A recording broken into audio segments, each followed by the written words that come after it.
Make sure I'm not muted. No, muted on too. Of course. Well, we'll get it. Lest we waste time, we're gonna let him work on that. I guess I need to leave it running though, so we'll know if the volume came up. I'm making a case that women simply make superior missionaries. Can I get an amen? Why might women make superior missionaries? Very adaptable. Excellent. Adaptable. You have to, right? Why else?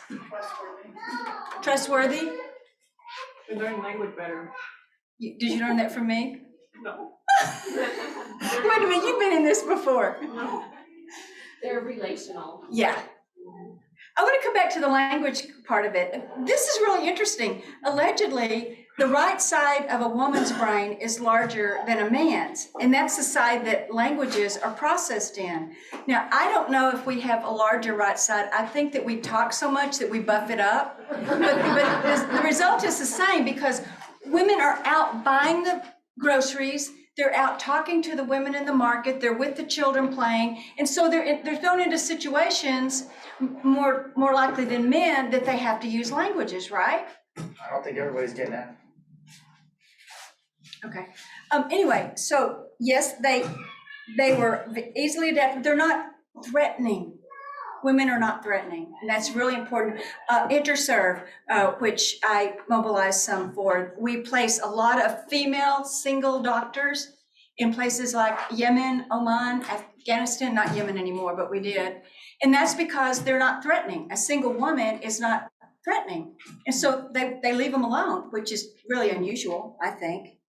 Another reason that women make superior missionaries is life on the mission field was much more satisfying than anything they could do at home.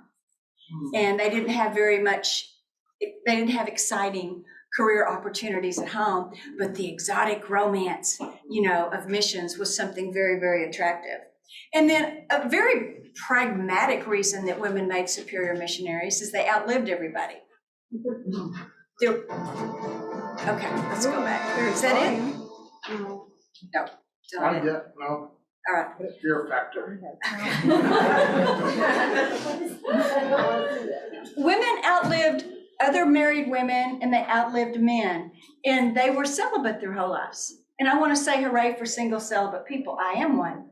And whenever I gave this lecture at the Dunwoody Presbyterian Korean Perspectives class, when I said hooray for single celibate people, 5 guys started clapping.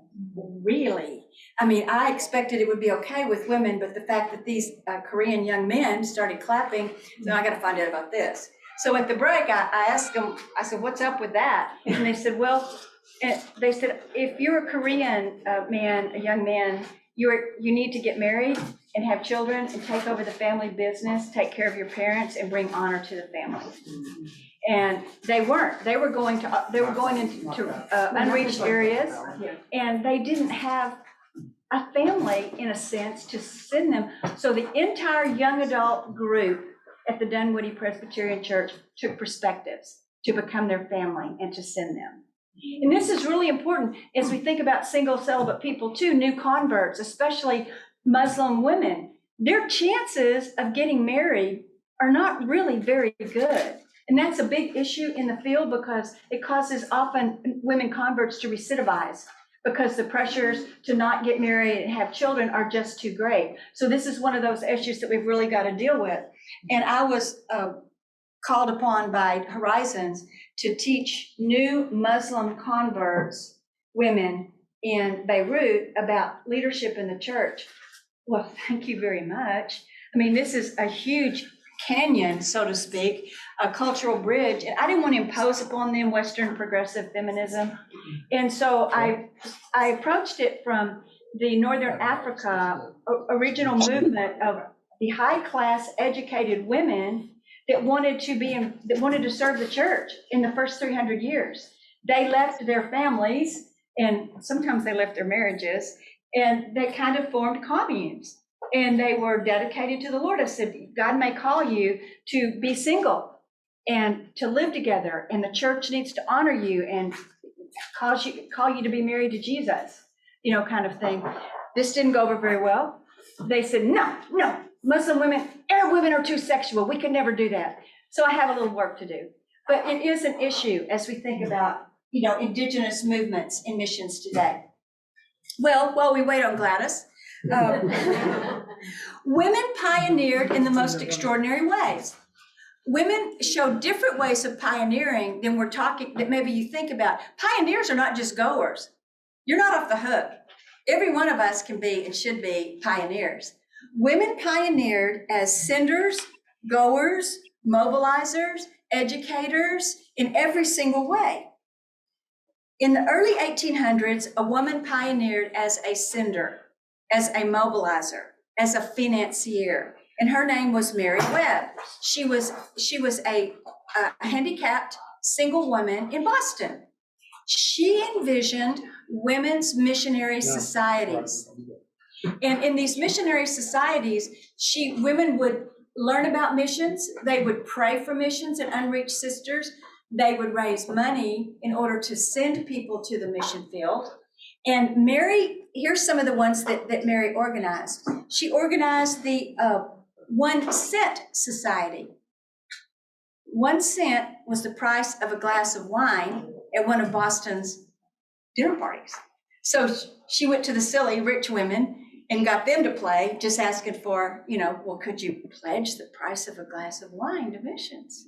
And then the Plain Dress Society. I think Adoniram Judson's the one that inspired this. And in the Plain Dress Society, women were asked to pledge the price of a dress or a piece of jewelry or something like that for the sake of women. But the one that really touched me the most is the Mite Society, M-I-T-E. What's the imagery there? The widow's mite. Jesus commended the widow for the smallest coin, right? And here's an interesting cultural phenomenon in New England in the 1800s. Okay, all these immigrants are coming from the old country, right? And most of them aren't well off, and they had to be sponsored by somebody. And an American family, maybe more well off, would sponsor you to come, or you and your family to come. And when they did, you had a debt to pay. And you became, in a sense, a debtor to the family that paid for your passage. And guess who got to pay the debt often? Single sister. Single sister got to be the one that then became the maid, the nanny, the cook, or whatever in one of these homes. Now, after a while, single sister was unmarriageable. She became a spinster, more or less. But Mary felt that everyone should be part of missions, and every woman should feel special. And so the Mite Society is that these women would pledge their entire life savings, because they didn't have children or a family to pass them on to, for the sake of missions.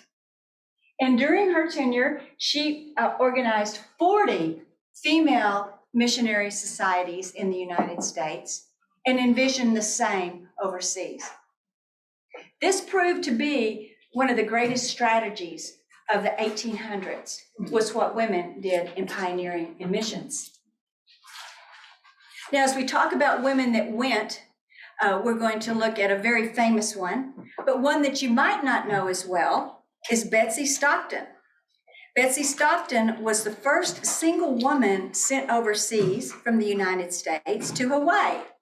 And her status was listed as a colored woman, a domestic assistant, born into slavery in Princeton, New Jersey in 1795. And she helped organize and she superintended the first school open to Hawaiian people.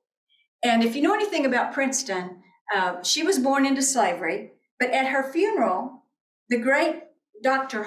Charles Hodge and the president of Princeton University, Dr. John McLean, preached her funeral. From slavery to being honored by the brightest and the most prestigious. Way to go, Betsy. And we'll look at a picture of her in just a little bit. Now, Meet the patron saint of Southern Baptist Missions, Lottie Moon. Lottie Moon stalked me before I was ever a Christian. Okay, I'm back in Lubbock, Texas, and I'm a pagan Methodist.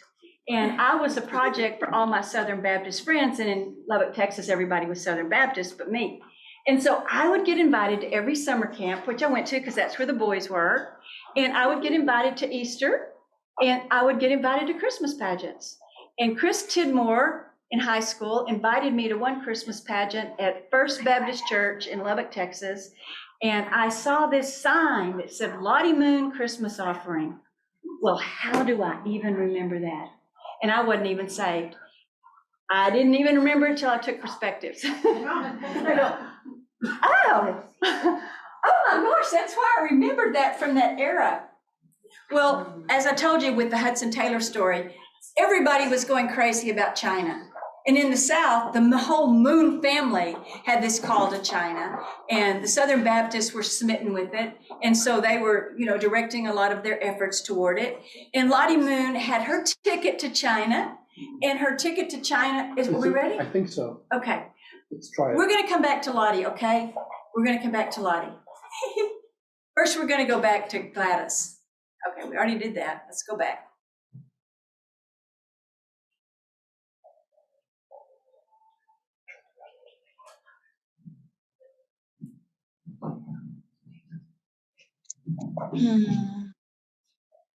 Oh. This is what happened to me. Anyway, okay, we'll come back to her later.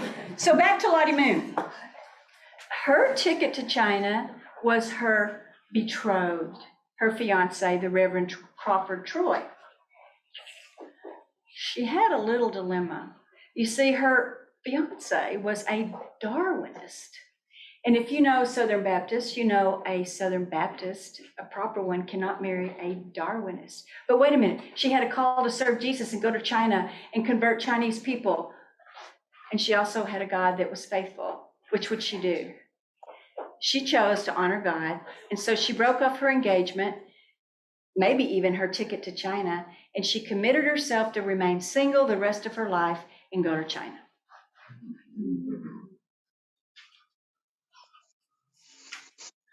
She arrives in northern China at the missionary compound that had been settled by pioneering Southern Baptist missionaries, and she runs into the Hudson Taylor problem.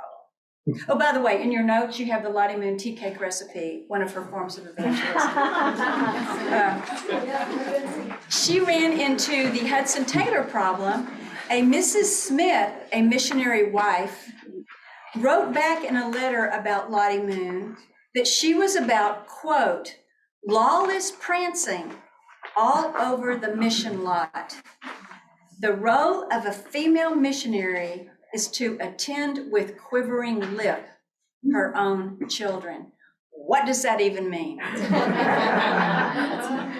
I think it meant it's okay for Lottie to take care of their kids, but it's not okay for her to devote herself to the indigenous Chinese and the indigenous children.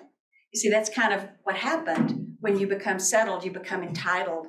And so as a matter of escaping the other missionaries, seriously, she went further north where there weren't any stations. And as she did, a whole chain of indigenous Chinese churches were discovered. She was the best church planter of the 1800s. Why was Lottie Moon maybe such a successful church planter when all these other faithful, good people had not had much success in planting churches?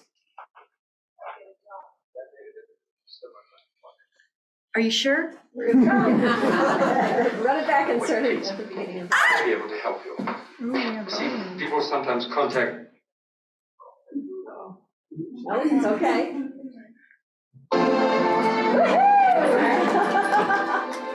You're good. Thank you. Praise you, Jesus.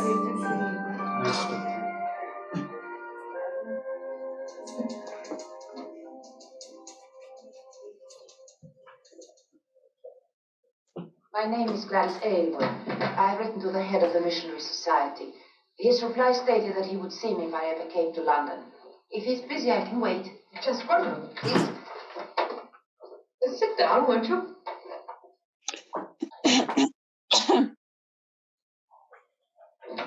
Dr. Robinson will see you now, Miss Elwood.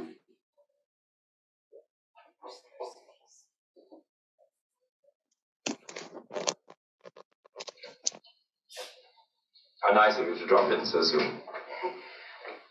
I decided to come after I had received your letter. I couldn't wait any longer. You severed your connections in Liverpool? Yeah, there wasn't much to sever. I brought everything I owned with me. See. Well, sit down, please.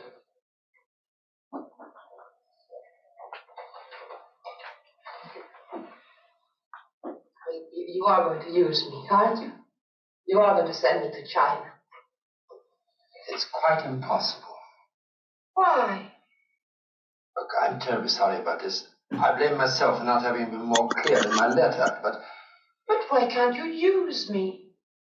to be a missionary in China today is frightfully difficult. I'm not speaking from hearsay. I spent 3 years there for every year I spent here at home. You don't know what you've been facing, the filth, the squalor, the hardships in the remote areas. That doesn't frighten me. I'm strong. I'm used to hard work. My dear girl, don't you understand? You're just not qualified. We send to China only those of our people who have very special education and experience. I know. I had a very ordinary schooling. And since then I've been a servant. But I've read. I've studied by myself. I've worked at the Liverpool Mission on my days off. I understood that from your letters. And I do understand the strong call you feel for China. But it isn't enough. Thank you anyway. Have you any plans? No. Well, forgive me, but are you all right for money? Oh, I'll get a job. That may be difficult. There's so much unemployment now. I'll manage. No, wait, please. I may be able to help you. See, people sometimes contact us when they have positions. Old China hands, clergymen, and so on. I suppose they feel confidence in anyone we recommend. Yes, here's one. Sir Francis Jimison, the explorer and a good friend to China missions. Now, I'd be very happy to approach him for you. That is, if you've had experience as a second maid. Yes. Yes. For that, I'm qualified.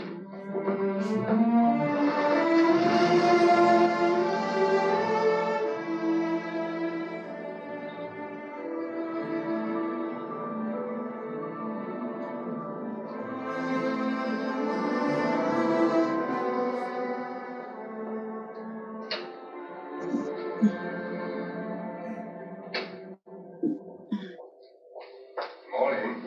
Morning.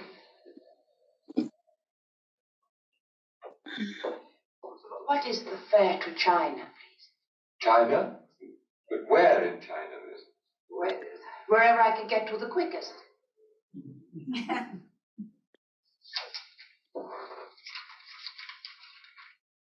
Exactly £90 by boat. Is that the cheapest way? Oh, no, that's not the cheapest way. The cheapest way is overland with the Trans-Siberian Railway. That is only £41. It's a lot, but it's better. Unfortunately, it's quite impossible. Look, will you come over here? I'll explain. Look, this is the route. You go from England to Holland, across Germany, Poland, Russia, Siberia, China. Oh my God. The best, it's a very long, dangerous, and difficult trip. But over and above that, at the moment, there is a situation on the Russian-Chinese border to which both parties have sent troops. There's already been considerable disturbance. Oh, that doesn't matter. There's been shooting. This may turn into a war. But why would anyone bother me? Miss, Hillfields undertakes to deliver its clients to their destinations, usually in good health, but always alive. And we cannot guarantee your deliverance to China alive, not by the overland route. I'm on my way to Chelsea, a mile away. Who can guarantee that I'll get there alive? Will you book me a passage, please? Very well, then. For what date? Oh, I don't know yet. I haven't got 41 pounds. I'll put something on account and come back every week and add to it. I'm very reliable. I don't doubt it. But we don't sell tickets that way.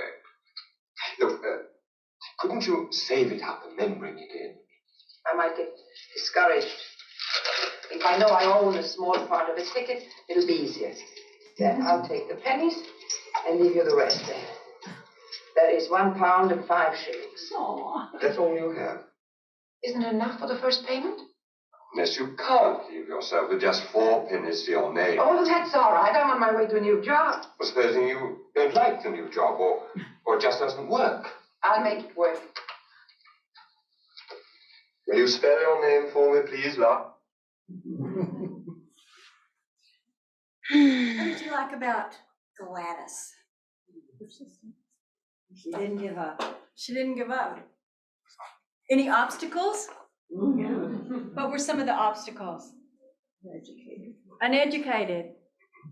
I'm concerned for her safety. Yes, it's too dangerous. Being a woman. Being a woman. Unqualified, right? Well, the thing though that I want to drill down on about her faith is what she said about the ticket. And this is one of my favorite things to do because I teach the same classes over and over again and people come back and tell me, I'm giving each of you a ticket. And what she said about the ticket was, it was a beautiful example of faith. She gave all that she had at the time to all she knew in faith. It wasn't the whole thing. She would have gotten discouraged if she had waited until she could get the whole thing together, and who knows what would have happened by then. You see, if we wait till we get our ducks in a row, we'll never go because our ducks are never in a row. Much more now so the past 2 years than that's ever been true before. I mean, you never know if anything's gonna be canceled or not. You don't know whether you're gonna get your visa or not. That's just the uncertainty of the era. What do you need to do right now to buy a piece of the ticket for the dream that God's put in your heart, for the call on your life, for what it is that you think is the burning passion of the Lord? Do you need to learn a language? Do you need to talk to your pastor? Do you need to get out of debt? Do you need to talk to your spouse? Do you need to start praying in your block? What can you do right now so that you won't lose your vision and your calling to keep that alive? For us, one of the things we did, we started a Muslim prayer group right when I got to Holland. And we prayed for Muslim missionaries because we didn't know what we were going to do. After 2 years, everybody went into full-time Muslim missions except a couple that divorced. Yikes. So I want you, and then if I come here next time, I want you to tell me what you did with it. But this is between you. What do you need to do right now to give all that you have to all that you know and trust the Lord for the rest? And she did illustrate all these other things. She was single. She was not threatening. Life on the mission field was more exciting than being a maid. She could set up home instantly with her teapot and multitask in that whole bit. So now we're going to keep going on with Lottie, but we're still going to see the picture of Betsy Stockton, who was the first single woman, allegedly, that went overseas. I think she's just darling. I absolutely love her. Hopefully you'll read a little bit more about her. So back to Lottie Moon. Why was Lottie Moon such a successful church planter? Lottie Moon couldn't be ordained. Lottie Moon couldn't pastor a church. She had to raise up indigenous men and women immediately and mentor them and disciple them in positions of leadership. So she was instantly able to make it viral, indigenous, familiar, not American. And the very thing that seemed to be an obstacle in her path was the very thing, because him who is faithful, that caused these indigenous churches to be able to spread. Now, she had the same conception of Hudson Taylor when she saw the vast need and the inability of the settled missionary community. A new kind of missionary, new funding was needed, more people were needed. And so she started mobilizing. And a lot of the people in this, as time goes on, a lot of these people now are wearing two hats. They're not just goers, they're also fundraisers and mobilizers, as well as strategists. So Lottie would come home for the Southern Baptist conferences. And if you know anything about the Southern Baptist conferences, they're a really big deal.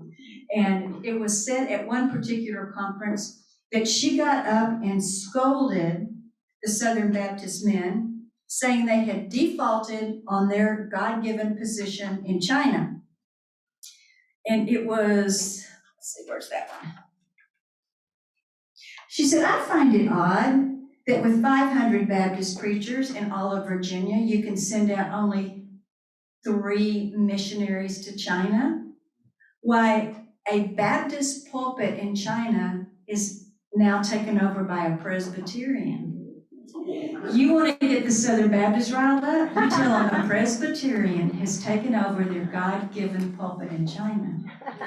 She said, I wonder how these things look in heaven, because they certainly look queer here in China.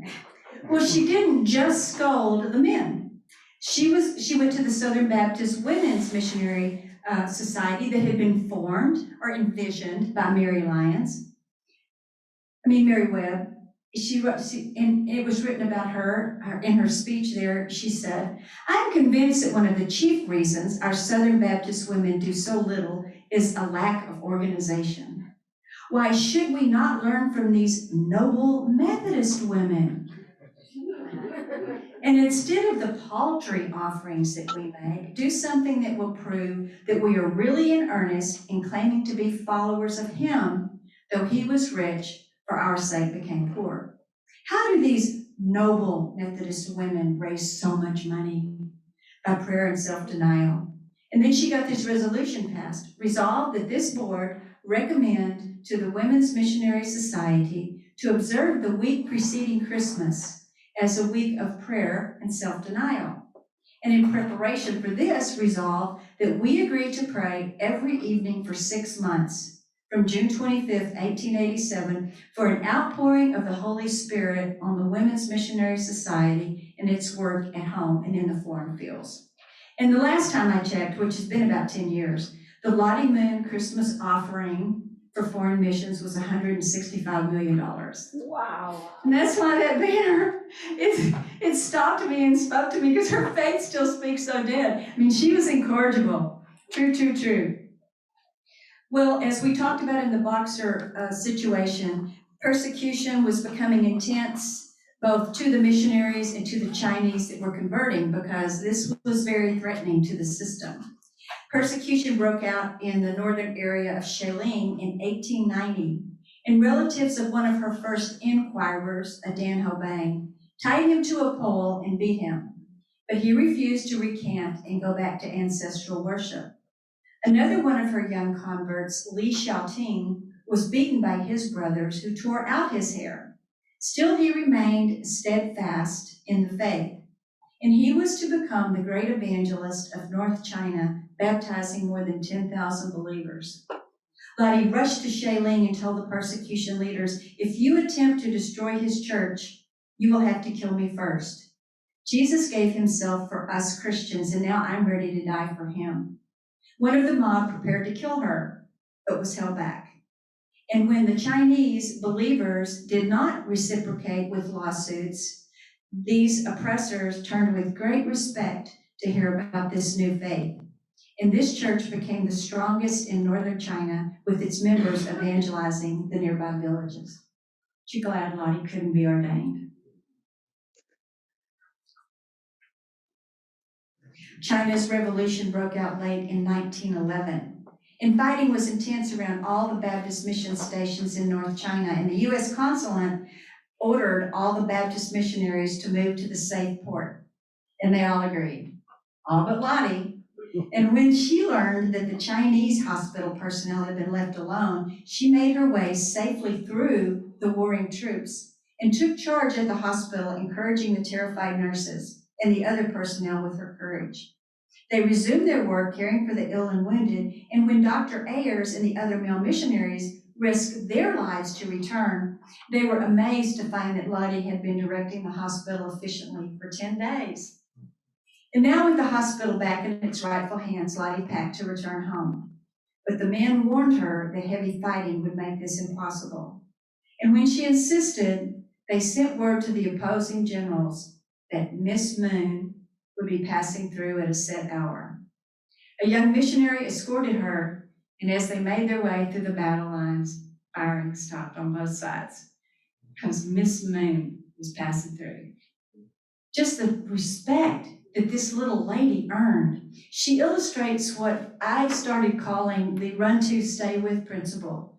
And I got this term from one of our legacy conferences that we were doing in Alberta, Canada. And I'd heard about this fabulous Jordanian church planter from Jordan by the name of Abdullah Hawatma. In fact, there's a book written about him called The Man from Gadara. And he had great success as planting churches in Jordan. And so he invited him to come, and he did. And so we were interviewing him in the panel and said, Abdullah, we know that you've had much success in planting churches in Jordan. What do you attribute this success to? And he said, the run to, stay with principle. He said, you run to where people are in danger and you stay with them till it's past. I thought about that a lot.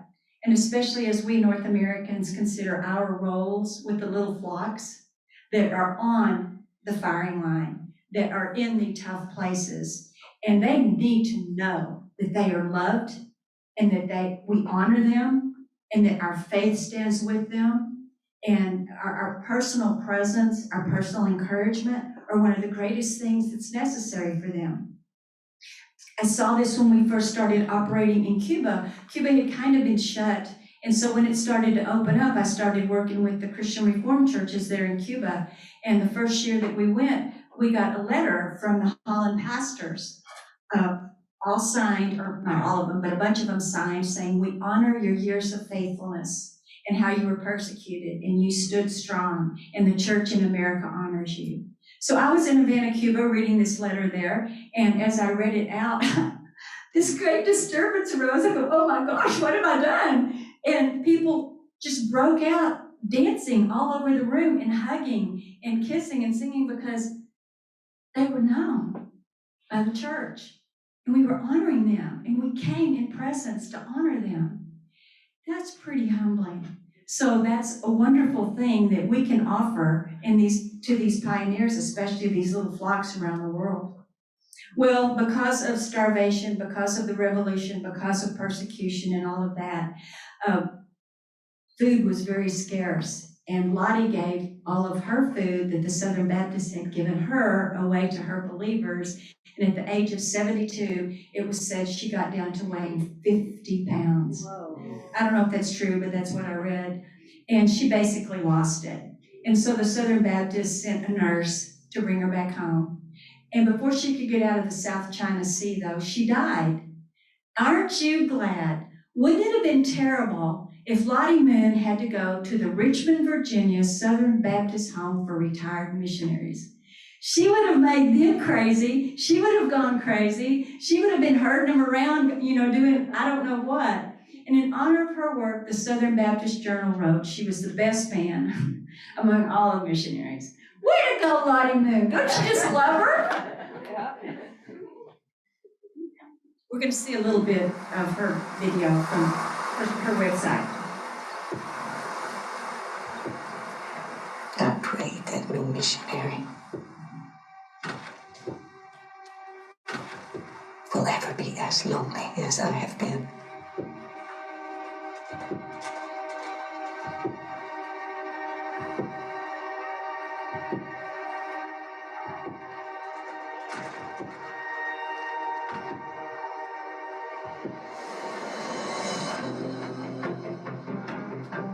Here I am, working alone in a city of many thousand inhabitants. It is grievous to think of these human souls going down to death without even one opportunity of hearing the name of Jesus. How many can I reach? We are now a very, very few feeble workers, scattering the grain broadcast according as time and strength permit. God will give the harvest, doubt it not.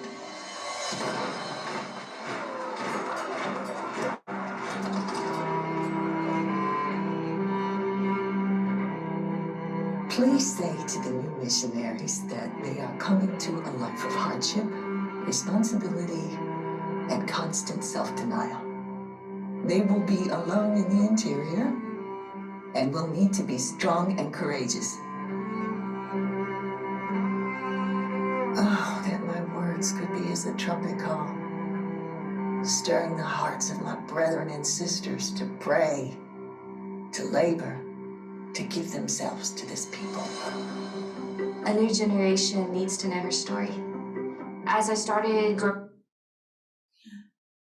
Women pioneered as senders, goers, missiologists, contextualists, educators.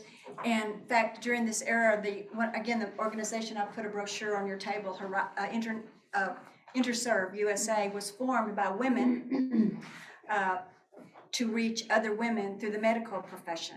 So women formed organizations, mission societies to raise money, to educate and send women as trained doctors and nurses into the Muslim and Hindu world because men couldn't minister to the women in those particular contexts. So amazing strategies were born that made this whole era so amazing. But one of the ones I want to mention to you is Miss Lilias Trotter, known as La La Lily, the beloved Lily. And she illustrates what was going on in sort of Downton Abbey, England, so to speak, because there had been another sort of awakening to missions and to evangelism among the very well educated, fairly well off upper culture of England, of the English society. Lilias Trotter, though, had another great claim to fame in England. She was the rising artist. She was the up and coming artist in England. And you have to go to her website. You have to order up some of her work. Her color, her details, it's absolutely gorgeous. And this era of women, where in the early 18 to mid 1800s, the whole world was going to China. They were kind of smitten with Saudi Arabia, with the Arab world, 1001 Arabian Nights, the desert and the whole bit. They could go because they were self-financed, so to speak, and they were quite independent and they were quite well educated. So they were kind of the adventurous of the time. She had a call to go to Algeria. And she gave up her very lucrative, very reputable career in art in England, and she went to Algeria. And she formed 40 bands, as she called them, missionary bands. And these were largely women, although some men. And they also included people back home, not just people there, that prayed for Algeria, and in particular, of course, for women and children. And they did a lot of tract distribution. You see, since her gift, the way God made her, was not with the languages, because she never spoke Arabic. She didn't have any success in church planting, very little success in evangelism, but she earned quite a beloved reputation with her art. She would do the drawings of the wells, of the desert, of the children playing, of the market, of the women behind the walls that were having fun and enjoying life. And you see, art was not anything that was very common in the Muslim world because it was frowned upon, as something being pagan and something being against Allah. But she didn't just draw, she would also put scripture and devotions with what she drew. And these would become tracts, and they would pass these out. I mean, they went door to door in the Kasbahs, passing this stuff out. But she wasn't threatening. And people loved her art. The other area, the other type of person that she really appealed to and reached in Algeria were Sufi men in their tents in the desert. Sufism is more more like folk Islam, and it's really into mysticism and power. Islam doesn't have any mysticism or power, and everybody wants that. And so folk Islam is really kind of the Islam that's practiced more by more Muslims in the world, simply because people are looking for power and connection and things such as that. But the Sufi men had heard that there was magical power in the I am sayings of Jesus. So they asked La La Lily out to their tents in the desert, and she taught on the I ams of Jesus. Much success? No, not really. Why am I including her as a great pioneer? Anybody know what's going on in Algeria today? Bassem Madni, a friend of ours who was a missionary all over the Muslim world, came to one of our legacy conferences in Dearborn, and he brought with him French newspapers in French and magazines, and there were articles by the French about this unusual, spontaneous rising of Algerian believers. Former Muslims, largely Kurdish, I suppose. They didn't know how to figure it. They just couldn't understand where it came from. And then word started getting out to other people that do a lot of the teaching and training. Some of them probably are affiliated with Calvary Church. And anyway, several of the people I know were starting to be invited by indigenous Algerian pastors to come teach their congregations. We didn't know they had any congregations, right? Because it had been a clampdown. See, what had happened is the Brotherhood, when the Islamic Brotherhood started its reign of terror, like the Boxer Martyrs, it was to instill fear into these secularized, Muslims to come back to radical Islam. That's one of the first places they started because it was French secular Islam, right?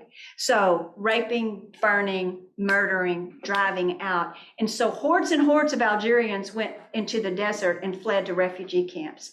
And some of y'all are old enough to remember that was one of the eras that the churches was called to, was to minister in these refugee camps in Algeria.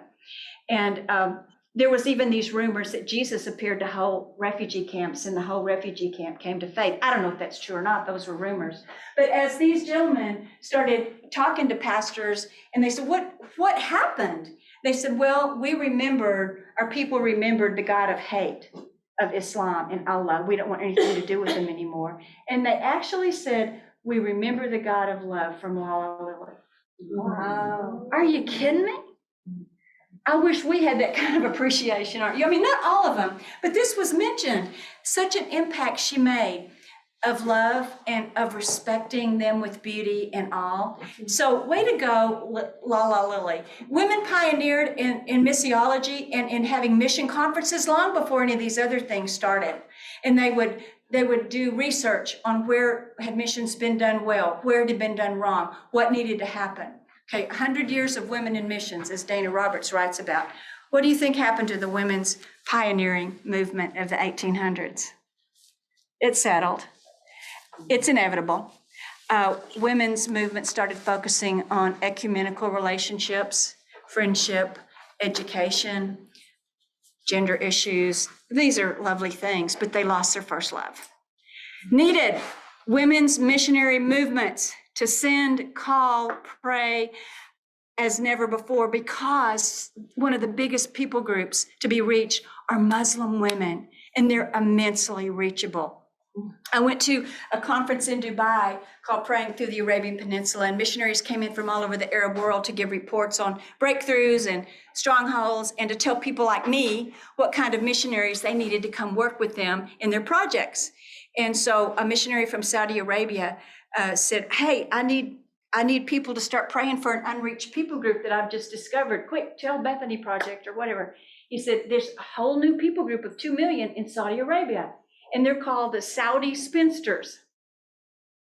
Okay, 2 million unmarried Saudi women. Now, Saudi Muslim women, through the connections of the global community, have discovered that there's another kind of marriage besides the ones that's been arranged for them with Uncle Abdu. They don't want to get married. And then Christian women, Christian converts, it's very hard. And then a lot of older women have been dumped so that their husband could take on a younger one. So he said, ask the ladies groups to pray for the Saudi spinsters. Okay. So I went to the First Reformed Church in Zeeland not long after that, and I was speaking to a ladies knitting group, seriously. What am I going to say? And I said, so I said, well, would you pray for the Saudi spinsters? They said, okay. About 2 months after that, I was sitting in the airport and I was reading the Wall Street Journal, and there was an article there, and it said 2 Saudi cities established for single women only. They didn't know what to do with them. I mean, what do you do with 2 million single women in Saudi Arabia? So they made walled off cities that these women could go to. Hello. And so one of my prospective students designed their project. She was a fashion merchandising major. Fashion merchandising and missions. Oh, sure. I was really a snob. But her project was to start a textile industry for the women to work inside these Saudi cities. So as we think about the ends of the earth, which we're going to go to in just a minute, needed new pioneering strategies to match what's going on historically in the world today. And that's your challenge, because you see it, you know it, we've got to figure it out. Okay, that's the women, needed a new women's movement. Okay, we gotta get to students. The last thing is the calling of students, how God shows his hand in each emerging generations. The greatest mission force the world has ever seen began in a cell at Princeton University, a small group of men praying for the spiritual climate of Princeton. And it was led by Robert Wilder, a returned missionary from India, with his son, Robert Wilder Jr. And at the same time, a young man by the name of Luther Weichart was secretary of the YMCA, the Young Men's Christian Association. And he went back to this place called Williams College, to this monument, the Haystack Prayer Meeting Monument. And he prayed that where waters once flowed, may they flow again. Because the first student initiative had settled, as it does, and there needed to be something new. So he had a vision to use YMCA to do this. And he spread this vision, he took it to Robert Wilder, and then he took it to D.L. Moody. And he said, we need mentors, we need pastors, we need to train up and raise up a new generation, a new student movement. So he talked D.L. Moody into starting a summer collegiate gathering for college men at Mount Hermon in Massachusetts. And these are both the monuments of all those. And it was in the summer of 1886 that Robert Wilder from Princeton and the other young men in this cell came with about 250 collegiate men to this summer conference of D.L. Moody. And Robert had gotten a vision from his sister Grace, who was at Mount Holyoke training to be a missionary, that God would raise up 100 collegiate men to start a new missions movement. So Robert gave this call, and in response to that, indeed, 100 college men committed to what we know formally, that you've read about or heard about some of the other lessons, the student volunteer movement. Of that era, 100,000 North Americans signed the pledge card saying, "It is my purpose, God willing, to give my life to foreign missions." Now, did all of them go? No. Whoa, I did it again, didn't I? It's okay. I got to get it back. I'm sorry. Maybe I can get it back. I'm sorry. There you Yes. go. Okay. I'm going to step away. About 20,000 went to the unreached peoples of the earth, but the other were very active as senders. You see, the church couldn't absorb sending all these. I mean, that's always the problem. They did not know what to do with the women. They didn't know what to do with, so they become overwhelmed. That's why new strategies are raised up, because we don't know how to send them. We don't know how to finance them. So they had to start spreading this vision to other college campuses, because they knew that if the evangelization of the world to the ends of the earth was going to happen, you needed a whole new mission force, whole new more money, and the whole bit. And so they split up, and Robert Wilder went all across from New Jersey to Ohio to Indiana and up the shores of Lake Michigan. And he stopped at this place called Hope College in Holland, Michigan. All righty. And there he gave the call, and one young man by the name of Samuel Zwemer, good Dutch boy, raised his hand to become part of this movement. So we're going to pause there. We're going to come back to Zwemer. So I'm back in New Jersey with a successful singles adult ministry. And my boss tells me, my best friend, that he's leaving our very successful East Coast ministry to start a new student mission movement at Hope College in Holland, Michigan. You go, Hope College, Holland, Michigan. Why is that so familiar? Well, my favorite article is the one in this week's reading, The Glory of the Impossible by Samuel Zwemer. Actually, that was Lilias Trotter's term. He stole it from her, but they were good friends. I think he gave her credit. And I go, okay, I gotta know about this. So I call up my mentor, J. Christy Wilson, back at Gordon Conwell, who knows everything about the Muslim world. I said, Christy, what do you know about Zwemer and Hope and Holland? And my best friend and boss is going there. And he said, oh, Barbara, Betty and I knew, and we had just been praying, and we believe a new student volunteer movement will emerge there. And oh, Barbara, we believe that you are called to complete the legacy of Samuel Zwemer among Muslims. Well, I didn't call about me. I had a job, I got paid. I didn't have a call to start something new. That Christy, so I did. I left my job and I went with Ben Patterson to Hope College Hall in Michigan. See, what had happened, the student volunteer movement had settled because of World War II, secularism, liberalism, all that kind of stuff. And Hope College had been one of the largest mission sending colleges in the United States to Japan, Saudi Arabia, and China, or to the Muslim world, not Saudi Arabia so much, but to the Muslim world and China.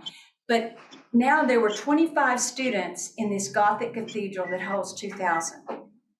There was just no interest. But a group of students from Lakeshore Vineyard had been praying that God would once again revive their campus. And in response to their prayers, a rich Dutch dairy farmer endowed a chair, dean of the chapel. You want to change things, endow a chair. You get a lot more control over it. And underneath this new era, a student revival broke out on all the college campuses. You probably read about 1994 to 1996. All these college campuses were experiencing revival. And Hope College had called Ben Patterson to preach the gospel, which hadn't been preached before. So after about a year and a half of this revival, one of the chaplains walked up to me on the street and they said, "We heard that you took this course called Perspectives, and we wanted to know if you wanted to start one here." I really had forgotten, but guess who hadn't? So we started Perspectives in the context of a revival, and then I started the Samuel Zwemer Muslim Legacy Conference to reclaim that legacy because my denomination had dissed it. They were embarrassed, they shut it down. And you're going to see why Samuel Zwemer is such a good example of this era. Anyway, so everything that I'm doing now flowed out of revival, students praying for revival. I didn't do anything. I just showed up. So there's Christy Wilson, good old Christy at Zwemer's grave. And before I forget, I do want to mention, Christy and Samuel Zwemer saw the need for a new student mission movement because the old one had died out, as I mentioned. And so they got together a lot of collegiate organizations and mission organizations, and they formed Urbana. So these two are the ones that started Urbana to be a new pioneering spirit among missions and especially young adults. So Samuel Zwemer is the person we're going to drill down on for the student volunteer movement. He formed the Arabian Mission.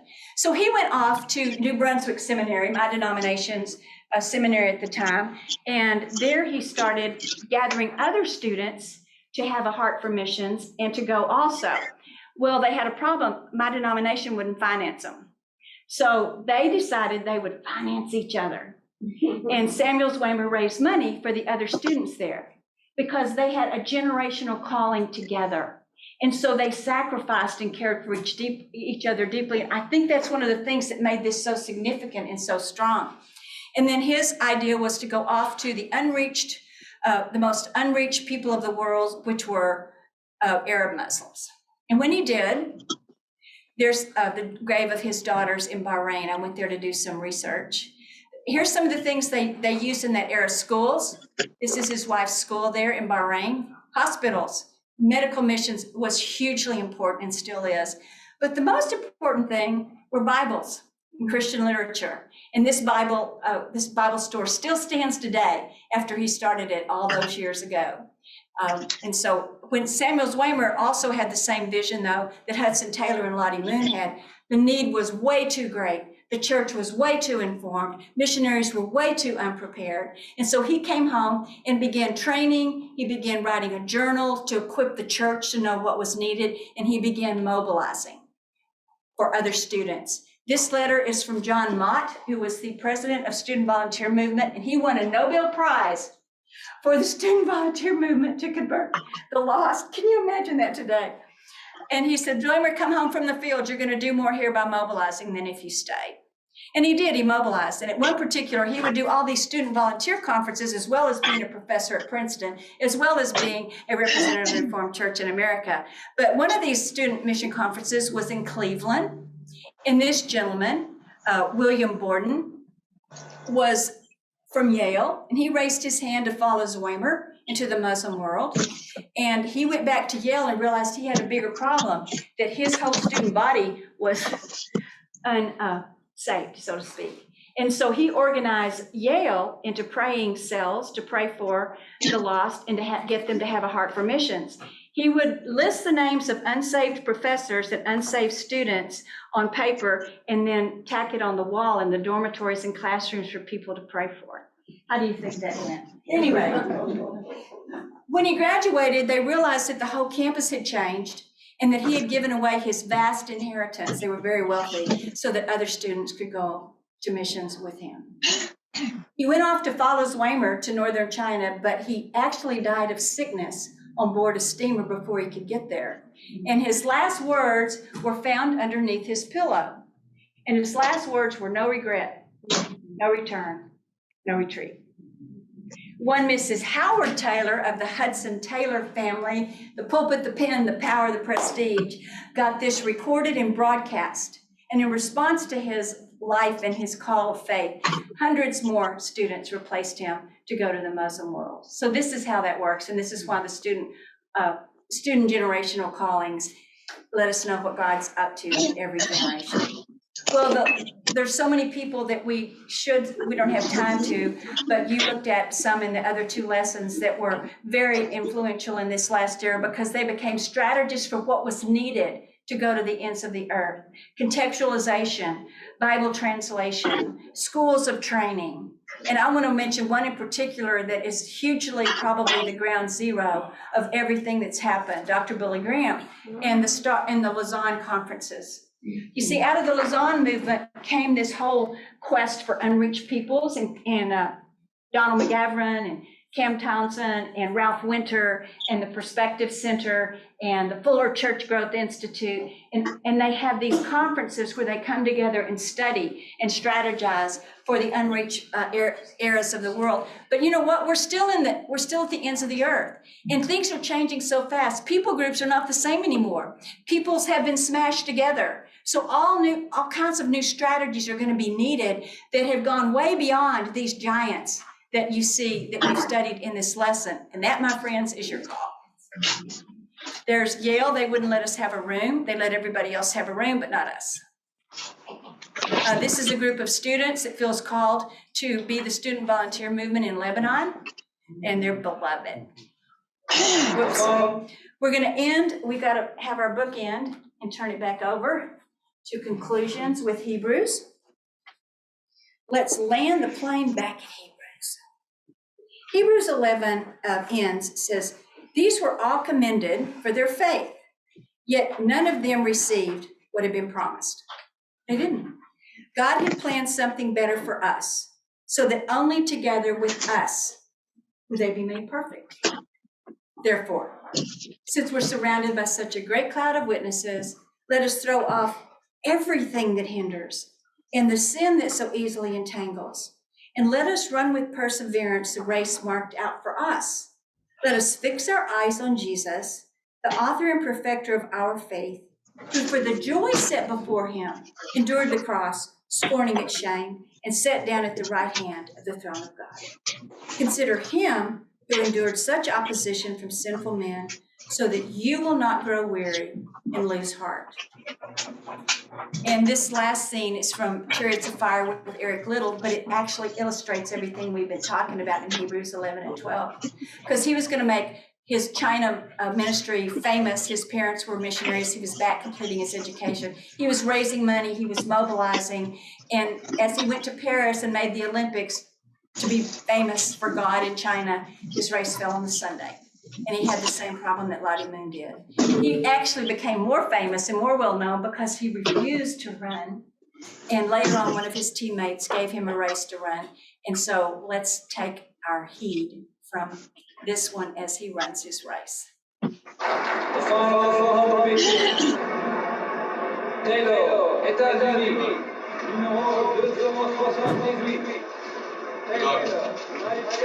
expect I'll see you till after the race.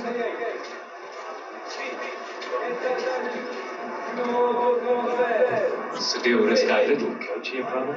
No problem. He's a flyer. He's had 2 races today already. He'll die. Just swing along, you guys, and wait. After 300 meters, rigor mortis sets in. You'll pull him in on a rope.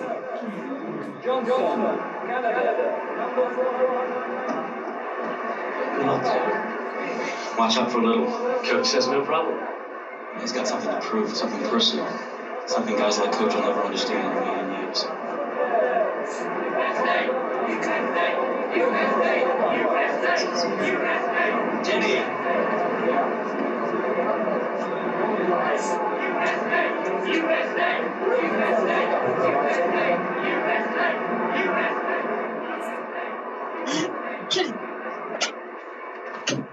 Says in the old book, he that honors me, I will honor. Good luck, Jackson Shows.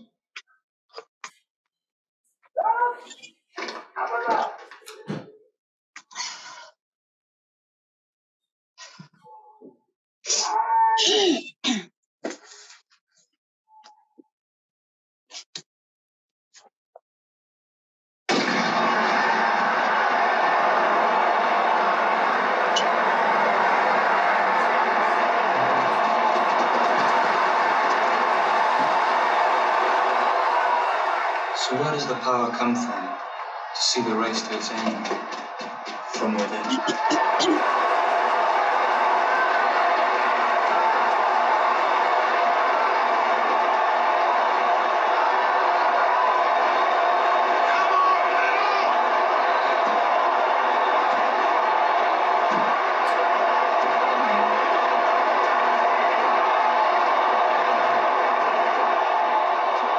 Jenny, I believe God made me for a purpose. He also made me fast. And when I run, I feel His pleasure.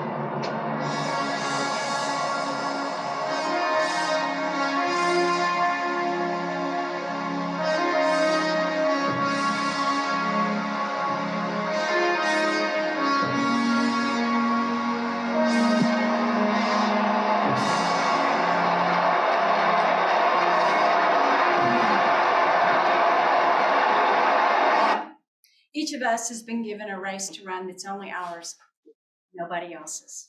And I think the Lord deserves more than stoic, grim determination, right? But that head thrown back kind of joy in knowing that you're pleasing your Father who is faithful. You don't know where your journey is going to run, but He is faithful. And so I've had a very discouraging week. And I do this a lot. I picture and I know that the great cloud of witnesses is cheering me on. And if you'll sit quietly, I think you can hear their applause.